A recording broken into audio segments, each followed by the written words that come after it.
누가복음 22장 7절부터 13절 말씀입니다.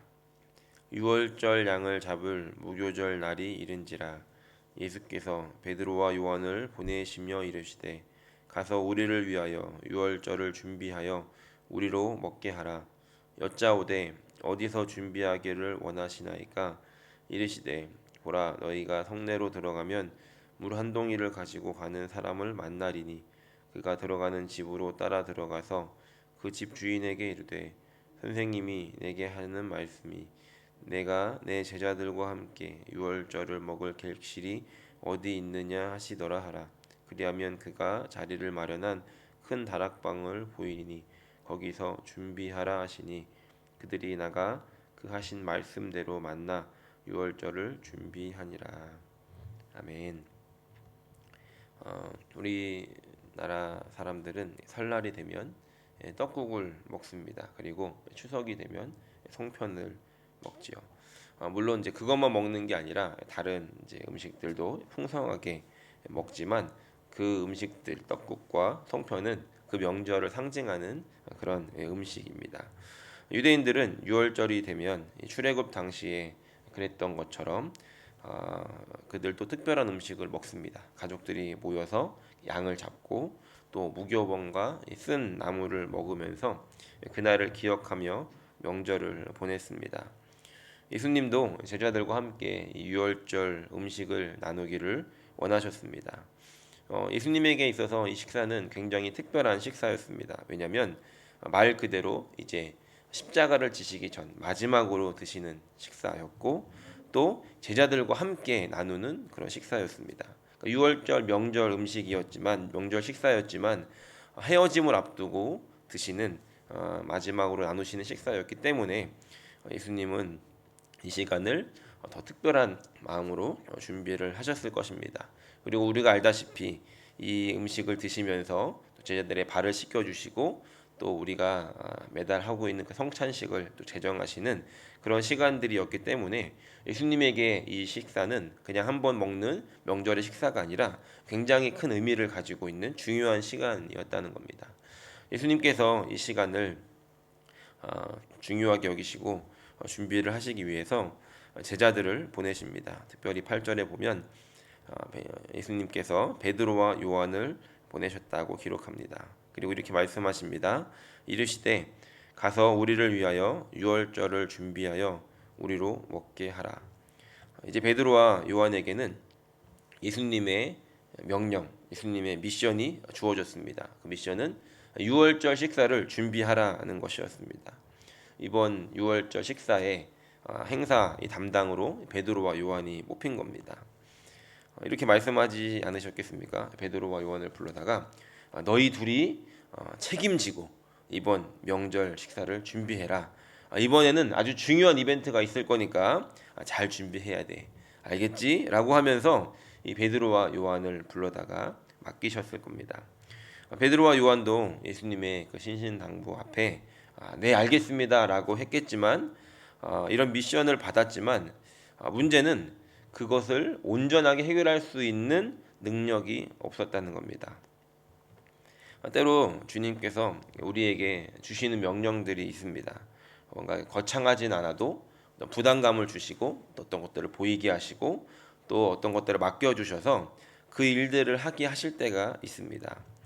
그런데 그 일들을 생각해 보면 분명히 불가능한 건 아닌데 할 수는 있을 것 같은데 하면 하겠는데 어떤 부분에 가서 막히는 때가 있다는 겁니다.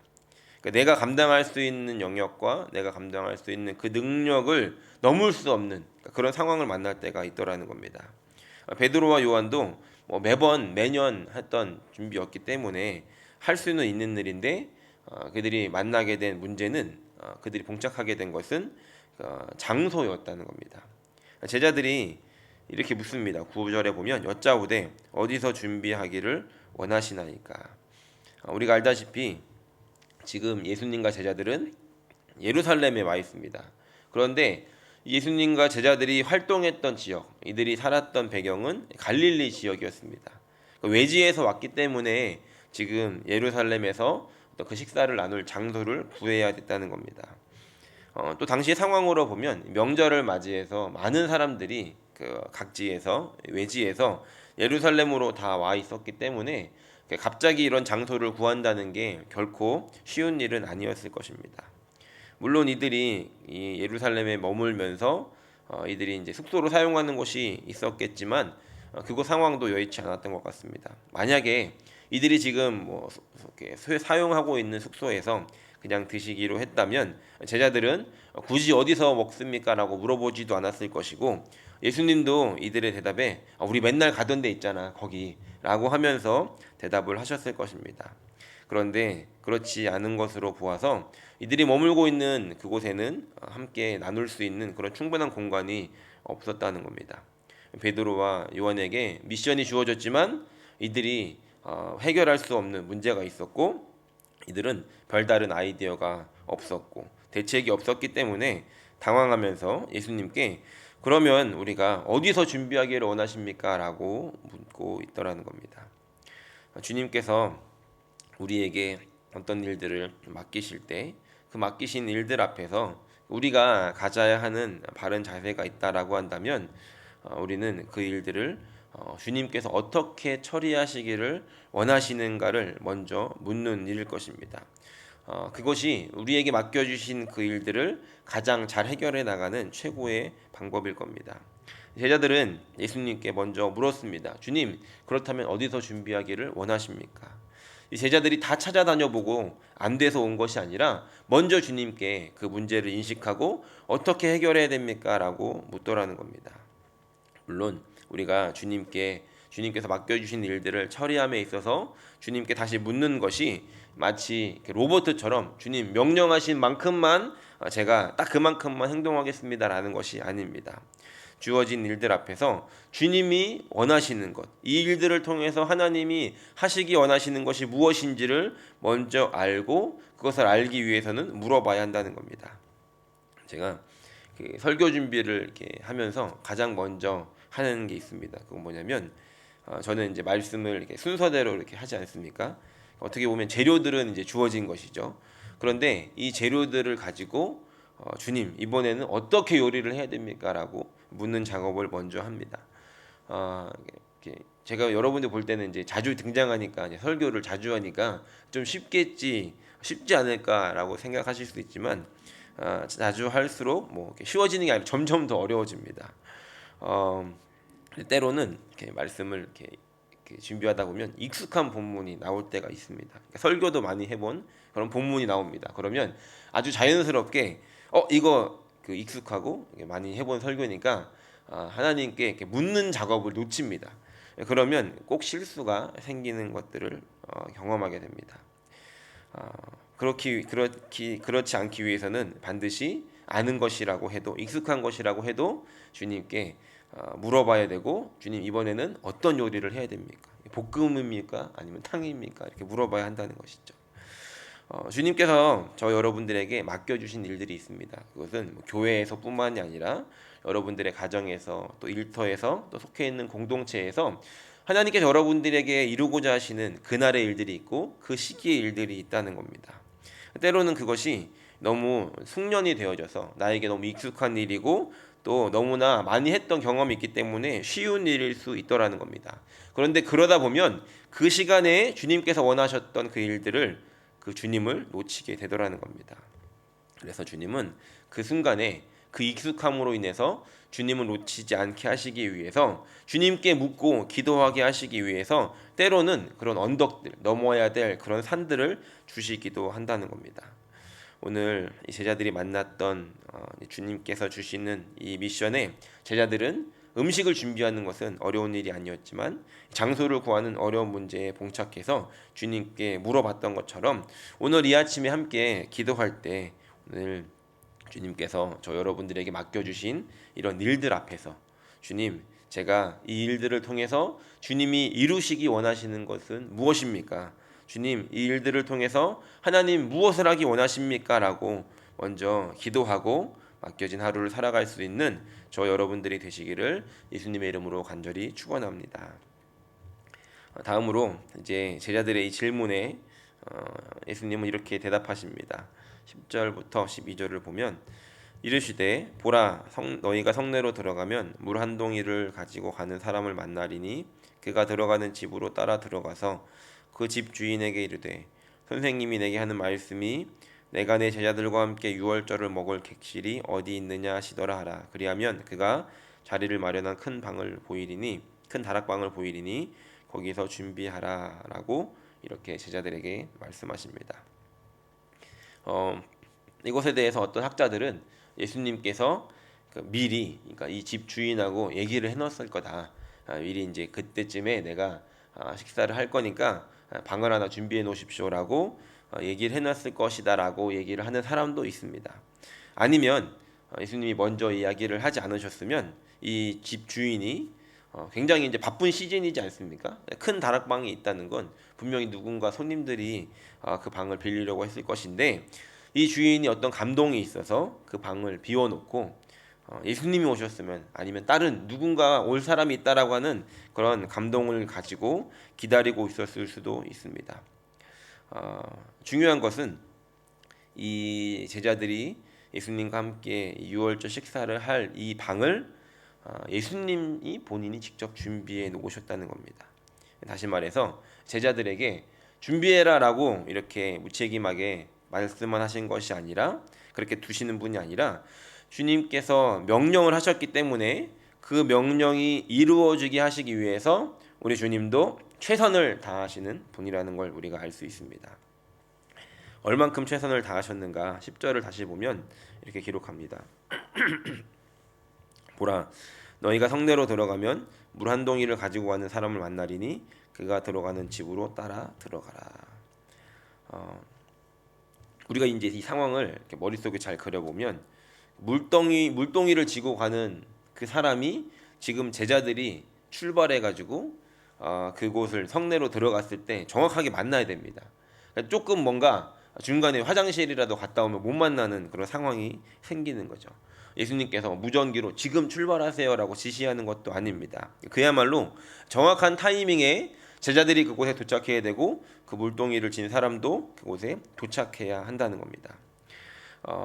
사람들은 예상하지 못했던 어떤 그런 움직임에 뭔가 타이밍이 딱 맞는 그 순간을 사람들은 우연이라고 이야기를 합니다. 그런데 우리 주님께는 우연이라는 게 없습니다. 우연처럼 보이는 필연만 있다는 겁니다.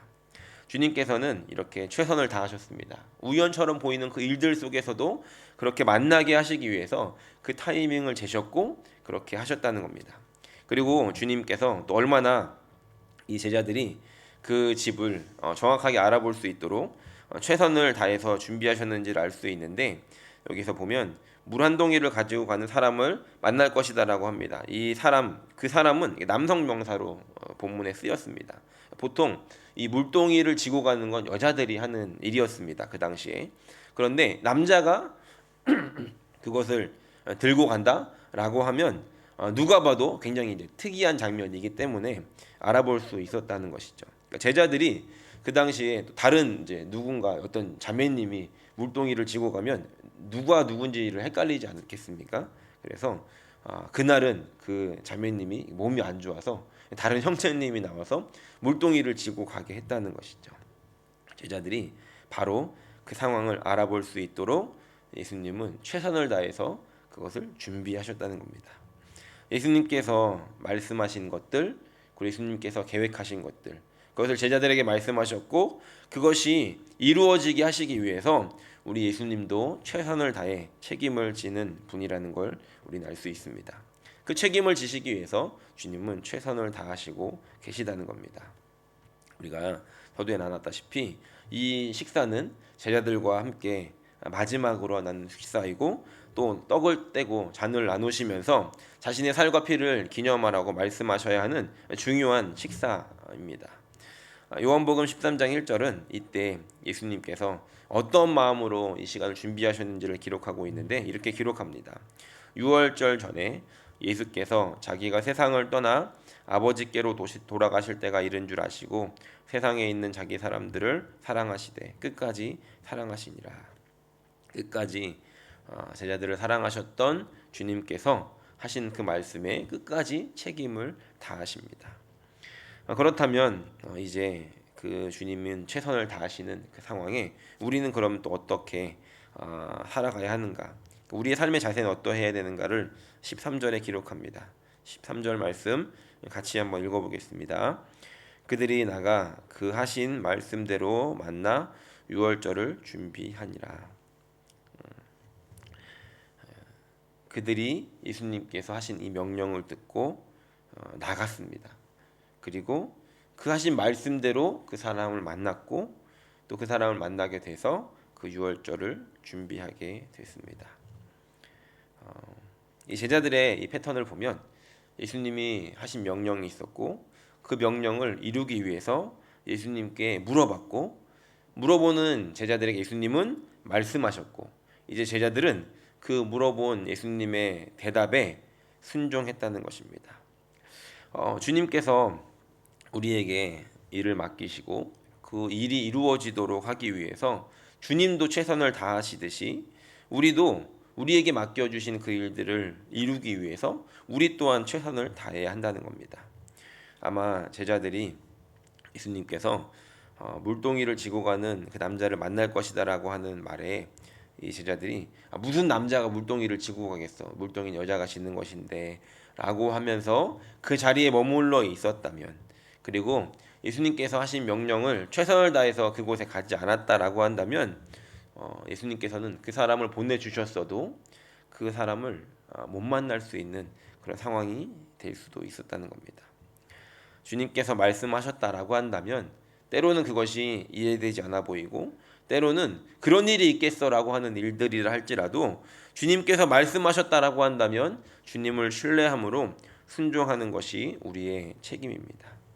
주님께서 우리에게 맡겨주셨다면 끝까지 그 일들이 이루어질 때까지 최선을 다해서 두들기는 것이 우리의 책임이라는 겁니다.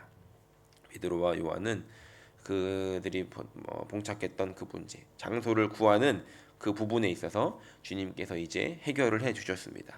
그리고 이제 이것들이 해결되자 베드로와 요한은 자신들이 늘 했던 것처럼 이제 유월절 음식을 그 주인과 함께 준비하게 되었다는 겁니다. 말씀을 정리합니다. 주님께서는 우리에게 그리고 이 제자들에게 이렇게 말씀하셨습니다. 유월절을 준비해라. 주님께서 준비하라고 말씀을 하셨지만 사실 주님은 이미 그 준비를 끝내놓으신 상태에서 우리에게 말씀을 하셨다는 겁니다. 주님이 준비를 다 해놓고 우리를 보내셨다는 겁니다. 계획 없이 일단 가면 뭔가 되겠지라고 보내시는 것이 아니라 주님은 다 이미 계획을 하시고 우리에게 보내시면서 그 길을 인도해 주신다는 겁니다. 우연인 것 같은 그런 상황 속에서 주님은 필연을 만들어 놓으시고 그 필연 속에서 주님이 준비하신 것들을 경험하게 됨으로 말미암아 이제 주님께서 주신 그 명령을 온전히 이룰 수 있는 상황으로 주님께서 이끌어 가신다는 겁니다. 바라기는 저 여러분들에게 말씀하시는 그리고 저 여러분들에게 이 미션을 주시는 명령을 주시는 분이 바로 이런 하나님이심을 바로 이 예수님이심을 우리가 기억하면서 그분을 신뢰함으로 순종하고 또 그분을 신뢰함으로 그분에게 묻고 그분을 신뢰함으로 책임지고 그 일들을 이루어갈 수 있는 저 여러분들이 되시기를 예수님의 이름으로 간절히 축원합니다.